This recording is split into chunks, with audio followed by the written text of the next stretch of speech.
Hey guys, Turnic here, coming back with another pair of replay reviews. Just gonna hit these out really quick.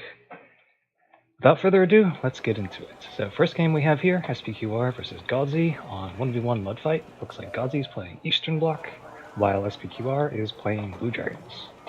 At least I hope it's Blue Dragons, and not just, no, that's Blue Dragons, okay.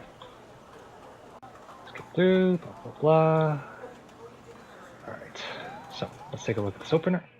We have Chugatas, Hachinanas, Hibyong, a pretty standard looking opener, honestly. Likely going to be pushing for the little town between Delta and Alpha. On the top side, we have a couple of LSTR, a couple of Conqueror squads, Sopel, and what looks like to be Specialen. Okay, so, it is typically a little bit ambitious to consider getting ATGMs this early in the game, especially if you do not yet know if you're going to be able to actually take this town, because getting ATGMs for this sector presupposes that you're going to be able to get in and win.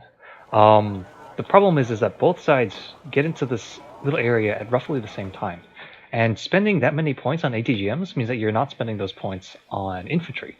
And depending on how well SPQR here manages to micro all of his stuff, he might just be able to kill all your grinding infantry, and by that point your ATGMs are dead by. It's basically 70 points worth of units that are just free points for the enemy, and that's not good. Base T-72, looks like a mortar, Sopel, no heavy tank, so QMR is going to be difficult to deal with. And going down here we have, interesting, we have an OSA going to the center of the map with a lot of units going toward this central town area and nothing going out to Foxtrot. So that's a bit of a problem. In the last cast I mentioned how this town is not really necessary to push into, and that's because it really isn't. Obviously this town also controls parts of Delta, but if you'll notice, this town, in terms of unbroken lines of sight, you have farther to shoot versus putting an ATGM in this town. Sometimes line of sight can be wonky, and sometimes these hedges can actually block line of sight for the ATGMs. So typically something like here can shoot maybe to like around here, can shoot into these hedges, but may have difficulties reaching out to something like here or something. And that around here is typically where the blue player will put stuff. So yeah, this town for ATGMs is generally a lot more useful than this town. And usually people don't push this at the opener if they know what they're doing, just because the spawn road, in terms of the reinforcement times, it's going to be a lot easier to reinforce this. And even if blue does manage to take this, it can be somewhat difficult to translate into this an actual advantage unless blue then tries to like force his way into Foxtrot or maybe into the top of Delta. And typically when that happens, red has secured alpha in this town and can then start to try and build up a force at the top of this little plateau and then push down into here. He can base his fire support on the lips of these hills, and it will be somewhat difficult to really deal with that, just because it's sort of difficult to put tanks and stuff firing into here without it also being exposed to like helicopters and stuff, or planes and stuff. Because another thing to note is that in terms of air spawn distance, Mudfight has really close air spawns, which makes things like strike planes and ground attack planes have relatively more survivability, just because the time that it takes for it to actually get to the target is much shorter, which means that the potential for detection and a subsequent intercept is a lot lower if the opponent is not paying attention. So, oh, interesting. Okay, so his intention was to push down into this section of Foxtrot. Okay. We're seeing a problem in that the Hachinana is kind of doing a number and doing what basically it has to do. This Hachinana is going to die. There's no ifs, ands, or buts about it. Basically, the only thing that that's there for is to see if there's anything going over here and basically harass it until something heavier can get into play. Something like this Kiyomaru Shiki. Now, this is actually dangerous. SPQR is not smoking up his Kiyomaru. And typically what happens is, what has actually happened player who holds this town usually puts like a recon infantry and an ATGM squad here. That way they can delay anything that tries to drive up this road very, very efficiently. And this Q1 rotating is good in principle.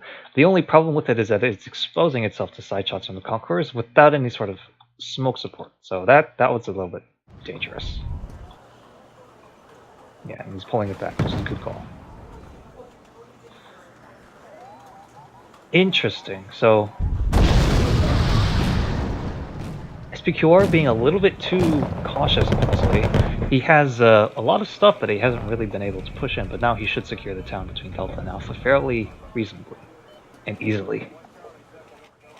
It's an interesting decision to go straight for Alpha while losing this town here. I've said it before, but just really quickly to reiterate, whoever holds this town can cut off the main reinforcement route, which makes it take a lot longer for you to actually get stuff in here. Interesting, and now, okay, that's actually a pretty decent move. SPQR is trying to start pushing into this area because there's no mutual support from these two zones, and So Chong-Su is just going to waltz right in there, take out the Conqueror's M squad, which should also free up SPQR to move his Q farther. Over here we have an engagement going on. Good engagement for SPQR simply because his K1 can shoot at anything in this area with impunity, while it will be difficult for Godzi to really do anything to the K1 unless he perhaps tries to like move the LSCR up to get shots on with the vampires. And over here, it seems like SPQR has encountered the bulk of Godzi's forces at this point in time. Godzi really concentrating up with a bunch of infantry, light AAA, light fire support tanks. Not terrible, but again, the main problem was that he lost control of this, and now what's likely going to happen is SPQR is going to get some Chumats into here, and it's going to be very difficult to try and dislodge him from Alpha without first dislodging him from this town. I like to see that. JSDF watching this area. This side is a little bit exposed, but it's still early in the game, so perhaps it will not be particularly problematic. Alright, so initial force of stuff has died over here. What we see here, though, is a lot of blobbing. It's good that there are no quad stacks, maximum double stacks, but in general, in forests and across open ground, it's best to just split up double stacks into singletons. That way it's easier for you to keep track of which specific squad is damaged and to rotate them in and out to potentially repair and then throw back into the fight. Because in general, especially for shocks and elite infantry, you don't want to keep charging them ahead when they're at like half health and panicked, or if they have like only 2 guys. They're expensive enough to where trying to preserve them is going to be well worth the investment of supply and time. Because if you win with most of your shock squads are like half health or lower, and then you repair those shock squads, basically you will have spent maybe 15-30 points in terms of buying supply trucks to get maybe like 60-70 points worth of infantry back to full fighting condition, and perhaps even better than they originally were, because they might have increased their veterancy, which increases their combat potential even more. So always want to try and make sure that damage squads, especially high value, low availability squads like Specialny and Milky, try to keep them alive as much as you possibly can.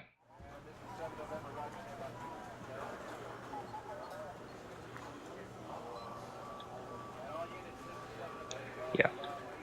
Another problem is that sort of bunched up here. It's good that he's keeping his fire support stuff to the rear of his infantry, but this stuff is a little too dense and spread out, and he's also advancing past the range of his AA net. AA is always going to be particularly difficult to deal with, to set up in good positions in Alpha, just because the tops of these forests can actually block SPAG line of sight and missile line of sight if the distance is wrong. Like if the SPAG is here and the helicopter is hovering here, the SPAG might not actually be able to see it, even though it's well within range of shooting, just because top of this forest is going to cut off line of sight. Gun tank, interesting choice. The only reason I don't like the gun tank is because it has Kiyomaro levels of gas consumption, which is not great. Not great. So Godzi has lost his 2 units of LSTR here, and that's a really big deal because now SPQR can just really waltz in and into this little forest and do stuff with impunity. Oh, oh. It seems that Godzi actually didn't realize that Sochong Su kind of walked into that forest. That's actually really bad for him. Ooh, yeah. Let's see. SPQR slaying up a Tabion, able to get better coverage. Another thing that helps with single stims of infantry versus stacks is that with stacks of infantry, because most, if not all, of the weapons in the game have slight splash damage, units in close proximity will be stunned to each other, and if you stack them, you have forced them into a distance where they are just going to be stacked. They're going to be close enough to where it's going to be sharing HE and panic damage across all of the units. And this can be especially bad in like triple stacks or quad stacks if the units in the back are not engaging, but they're still being stunned. You're basically taking stun damage and making 2 units completely useless while they haven't taken any damage. And so what happens in the quad stack in a forest is that typically they have like there's like a little square formation. Usually the first 2 infantry squads, they take damage, they engage, they get panicked, and then they die. But while the 2 squads up top are getting killed, the 2 squads on the bottom, they aren't contributing to the fight in terms of shooting, but they're getting morale damaged. And so by the time the first 2 squads are killed and the enemy moves up, the back 2 squads are already panicked. That's a terrible, terrible situation because panic squads are next to useless in terms of infantry, in terms of damage and accuracy and all that stuff. Okay, so we have Seed. Solo Seed, always a bad idea. It doesn't work against anyone who has any idea how to micro radar A pieces at all. It basically is putting your Seed plane at risk for no realistic chance of gaining anything. Obviously, if the opponent is bad, it can work, but if the opponent is bad, many things won't wind up working. So usually, if you are going to get a seed plane, you want to have some kind of strike package with it. So like a seed plane in front and like a bomber or ATGM plane. Or if you want to, well, seed plane in front if you want to shut off the AA and potentially keep your strike plane alive longer. You can also put the seed plane behind your strike plane to try and get a little 1-2 punch where the strike plane drops its load and then the seed comes in behind and shoots at the radar AA, which is shooting at the strike plane. Obviously, this puts your strike plane at higher risk though, so it's really up to you how you want to sequence this. Oh, okay. Yeah, not great. Oh, so yeah, good idea there. And SPQR not fast enough with the radar micros, so Godzi was able to pick up the gun tank there. It's good. Ooh, yeah, Chumats are going to be a pain. Godzi is using the Salamander right now as basically a glorified MI2 recon helo. And considering the Salamander is 80 points, it's perhaps a little bit of a waste to just use them to sit on a flank and just watch stuff. For me, the Salamander really excels at pushing lightly defended fronts with relatively low A presence. Like if you kill, like say over here, Salamander would actually be able to do quite a number on the stuff over here, just because there's really nothing in range that can deal with it in time. Maybe the ninja, but hopefully the Salamander will be able to spot the ninja before the ninja can open up. Basically, the best way to use the Salamander is sort of like a mini low-intensity longbow. You have it like dive in and out, shoot at stuff like high-value targets, especially like this K1, and then you pull it back, resupply it, and keep doing that kind of stuff. For just passive watching of a flank, it's not optimal.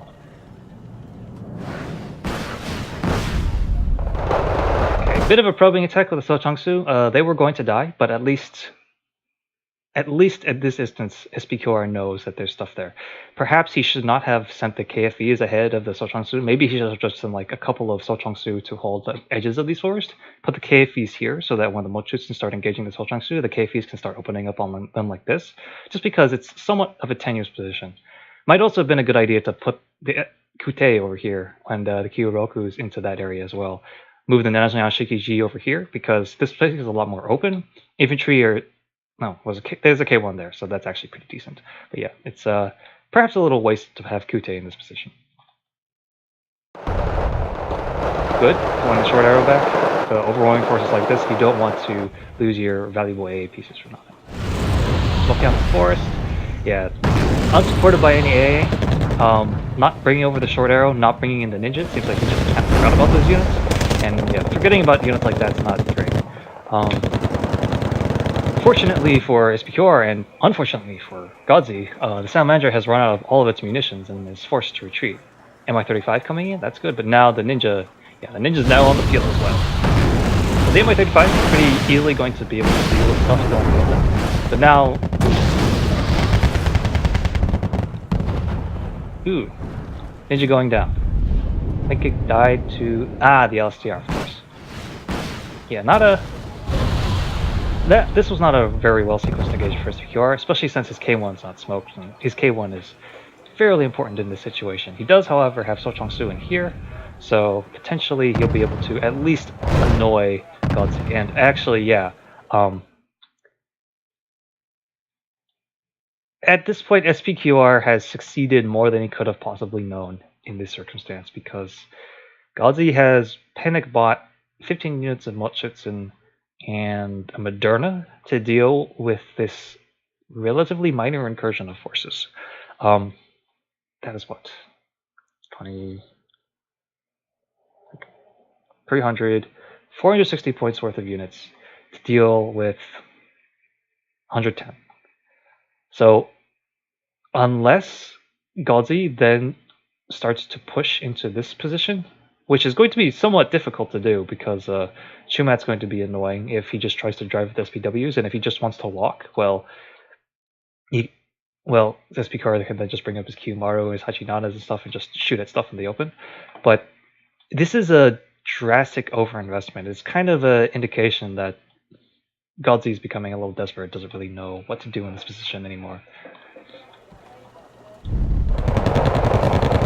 Yeah, so obviously all of this stuff is going to die. But in terms of the response that it forced, definitely more favorable to SPQR than it was to Godzi. Because yeah, now all these Motschützen are in there, pretty much going to be doing nothing.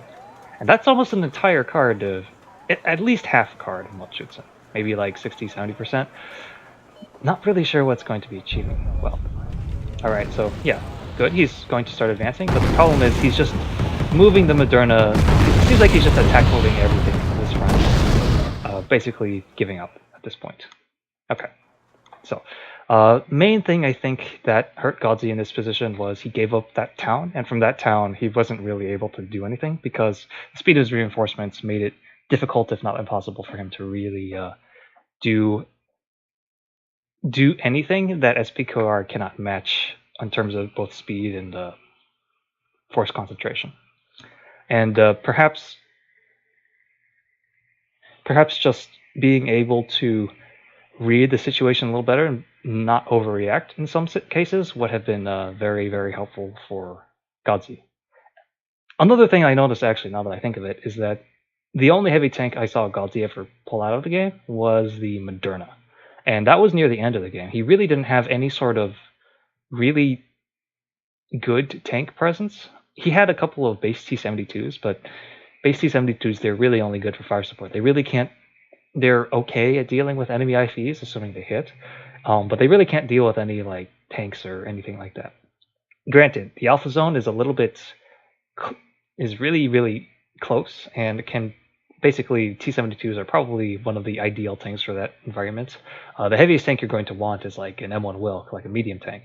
But there are a couple points in the game where SPQR is basically just able to bully Godzi simply because SPQR had a medium tank, while Godzi really didn't have any kind of answer to it. He didn't have his own Wilk, he didn't have like a helicopter, even though a helicopter would probably have been inferior by to an M1 Wilk, because helicopters cannot hold ground, while tanks are at least better at being a more, shall we say, permanent threat, as opposed to something that really is supposed to engage like in, kill some stuff, and then move away to be redirected where it needs to be.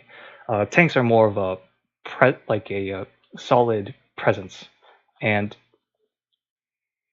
basically, if one side has a bunch of infantry and the other side has infantry and tanks, the side with the tanks generally is going to win, unless, of course, the infantry is either deep inside a forest or deep inside a city. So next game we have is a game of Phlogis versus Buregdzya, or however you pronounce that. Apologize for butchering that. Buregdzya apparently coming back into the game after a long hiatus, so he is going to he's kind of getting back into the swing of things.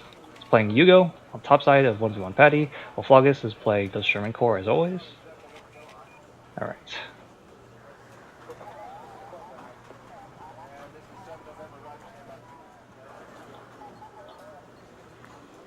Let's go a little faster through this deployment. Ooh, Leopard 2. Mindful of a bit of cheese, I suppose.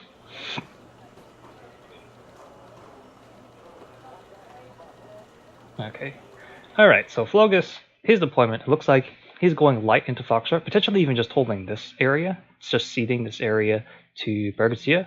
He seems to be wanting to either push up through here or into Golf and try and do it that way.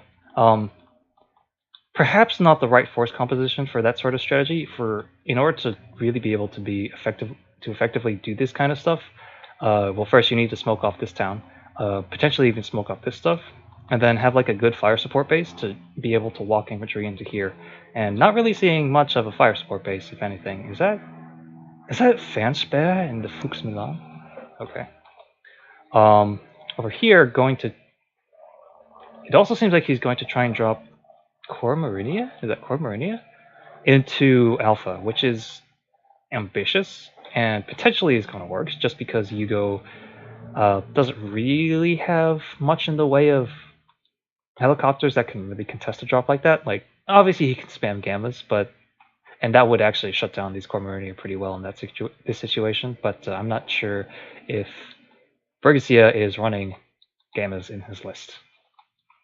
And as for him, we have, ooh, interesting. We have a drug in the Vitra. See, Vitra, 26 AP. You know, the Malioka 2T, it's actually SAT close instead of M close, which means that it has 1000 top missile speed instead of 400. So, seems like a decent IFE on paper. The problem is that, generally speaking, combination ATGM autocannon transports like this, especially Red 4 ones, they tend to not really be all that great, unless they're like spammed in Moss. And even then, versus a player that knows how to smoke off his important units a lot, it's basically just going to waste a bunch of supply for no real reason. And another problem with this sort of class of vehicle is what can happen is that it's shooting an ATGM at something that it sees at a long range, but because most IFVs cannot shoot their ATGM and their main cannon at the same time, what can happen is that at close range, like an infantry squad happens upon it, and then it just one-shots the BVP, and then you've lost 25 points because it was shooting its Malioka 2T at like a 5-point transport instead of using its autocannon or something. Can catch you out and be a bit unpleasant. Greyhound, Pinskar with Contrari, another Vidra, tab, BVP M80As with what looks like outfitted proletary. Interesting. Kralin, is Vidyach, and Igmans. And Igmans. That's the wrong Igman. I'm just going to come out and say I think cheap ATGM tanks like this and like the T-55 Czech Dyna, they're pieces of shit. And the reason they're pieces of shit is, one, well, for this particular one, the missile itself is bad. It's got low range, it's got low accuracy, and it has relatively low AP power. It's only going to be able to one-shot things that are 3 front armor or lower, and 2-shot things that are 9 front armor or lower. And that doesn't really cover much. It can only really kind of deal with IFVs at long range and maybe lighter tanks, stuff with 9 armor, but there really isn't that much of the game that has with 9 armors. I think Centurions have some French tanks have like less than 9 armor, but those are the light French tanks, like the Brennas, and nobody fucking takes the Brennas. Like even the AMX-40 has like 12 armor, so it's going to take 3 shots from the PI to kill something like that, and it's just not really worth it, in my opinion. Especially with poor optics, they cannot see as far as the ATGM can shoot by itself. yes, obviously you're going to want to have recon spotting for you, but in like the absolute worst case scenario, you can't just have this tank. You can't rely on this tank to be able to operate autonomously as well as you would like. Four optics can't even see out to 2,275-meter range on an open field, which is just this is going to lose to any medium tank that is decently managed.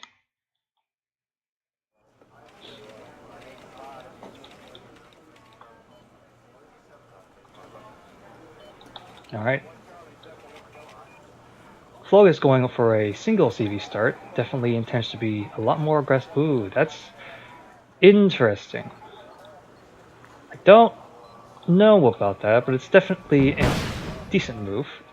Getting into here and then trying to walk the Marinier up into here through that way. Only problem is that he has nothing.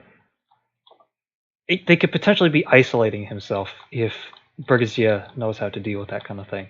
Ooh, Patu Tiger potentially going to take out the Padabranchi, which had not yet been unloaded. Ooh, that's gonna be, that could potentially have been really bad. Oh, interesting. So going up that way into here instead of taking this road down here, it's strange. Getting a Gifford and a Verkenning off to the side, not a terrible idea. Verkenning is going to make short work of the Izvidiach and the Igmans.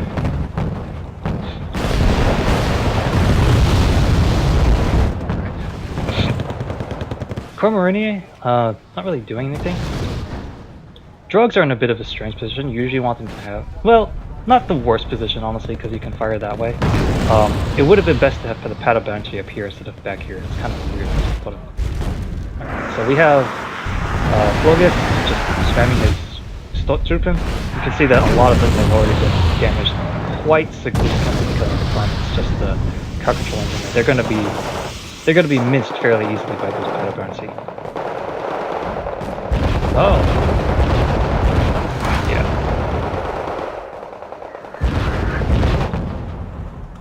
Well. Yeah, Bauman. Not a good engagement for Phlogis. Should not have tried to attack with damaged panic Stormtrooper. There was only one way it could have ended, really. Phlogis not really doing anything with these Cormorinier. It's a good position, but they haven't really done anything. Here we have just a problem. First problem, Proletariat upfitted. Don't really need that. Second of all, it's Proletariat instead of Mechanizowa Pesante. Mechanizowa Pesante, they are 10 points versus Proletariat 15 points, but because they have the MG3, the DPS of the MG3 is so good that even though Mepesh are trained and Proletariat are shock, Mepesh are still have better HE per DPS than Proletariat do. Base PvP, really good. Probably the best 15-point IFE in the game, just because of, well, first of all, it's one of the few IFEs in the game that can actually shoot its AZGM at the same time as its turret, which is kind of stupid. I mean, yeah, it's just a Meliuka shit, but in this case, it actually doesn't hurt the PvP. It's basically just a Meliuka for free.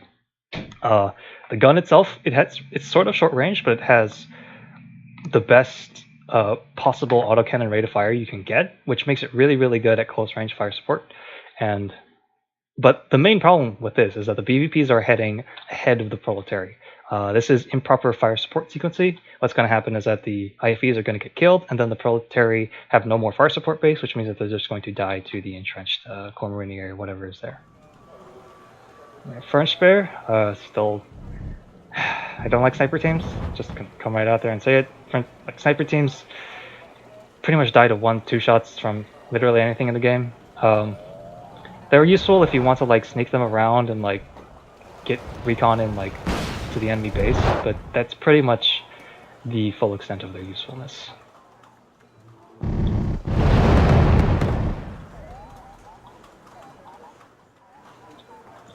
Neither player really doing anything aggressive apart from Phlogis doing his patented "I'm going to sneak up your flanks" strategy.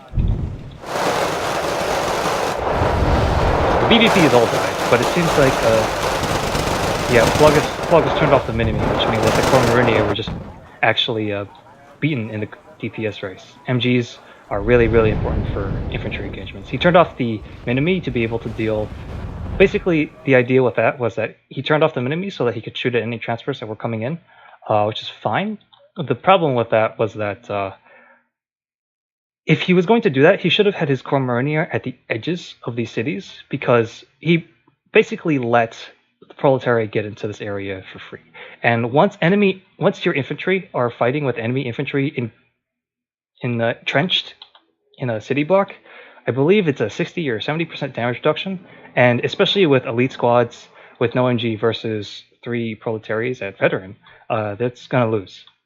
It would have been a lot better for Phlogis if he had put the Corps Marinia at the edges here, because when the proletariat are trying to push into the last section, they have no damage reduction in the open. So 60% damage reduction for elite Corps Marinia carbines versus 3 proletariat that are advancing across open ground and getting absolutely shredded.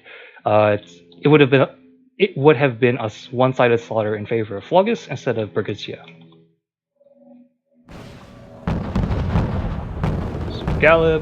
Super Gallop things. Potentially not picking the right engagement, so Phlogis forgetting about his KWS, seems like. Peace Rhine, missing both shots on the Igman, that's nice. Alright. Yeah, not really much is happening at the moment. Pollen Strike, decent strike, but really did not achieve much in the grand scheme of things. Typically, HE-MLRS is used to prep an area for an assault by infantry later, just to panic everything so that your calm stuff is going to be shooting into panicked and shaken stuff, which is going to be really favorable for your stuff. Or to defend, or defensively to like hit a big push that's coming to have it all stunned and just neutralize it like that. Stormtrooper just walking in because Phlogis smoked off this town area. Good strategy to use with entrenched Buregdzya in there, especially since he doesn't really have any fire support in the area that can shoot golf. Neva saw French Bear spotting the Buregdzya, which have been redirected. Plowman is getting off good strikes. The only issue is that the timing and coordinate. Proletarian 90 in the tab. That is arguably. Phlogis is not attacking his Jaeger, so Monarch and Prajante are able to cut the Jaeger down with their MG, while the Jaeger cannot fire their own MG because it's not CQB. They cannot fire on the move because there's no stabilizers. AMX free, just doing free things. Buzard and French Bear, and a Gepard A2 with a non-micro gun. Well, I guess that makes sense, considering Yuko has no seed, so he can just afford to get away with stuff like that. Ooh, Verkenning just driving right up in here, starting to maraud through Buregdzya's backlines. Yeah, a lot of people think that this area is safe for if you're starting up here, just because like, oh, it's a big open field, there's no cover, so obviously not going to push stuff up there. Well, the problem is that if he actually does get stuff up here, he has really good lines of sight into both your 2-pointer and into like this section of Alpha, especially if he like is able to get into here. He can just like shoot at basically pretty much everything in this area with impunity, and it's going to be difficult to deal with.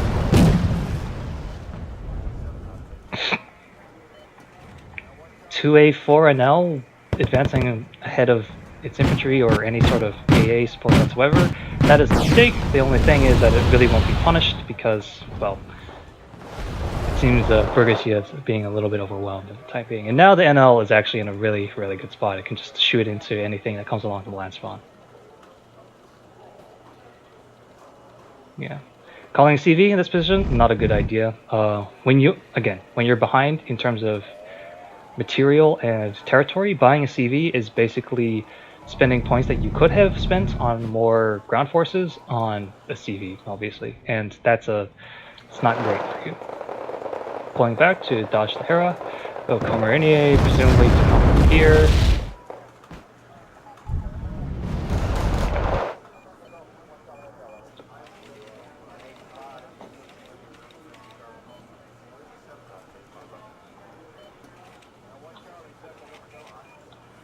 Yeah, not really much to be said other than perhaps, yeah.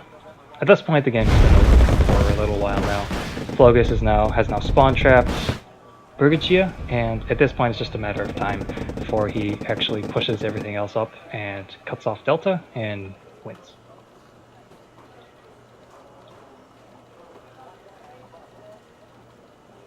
Yeah.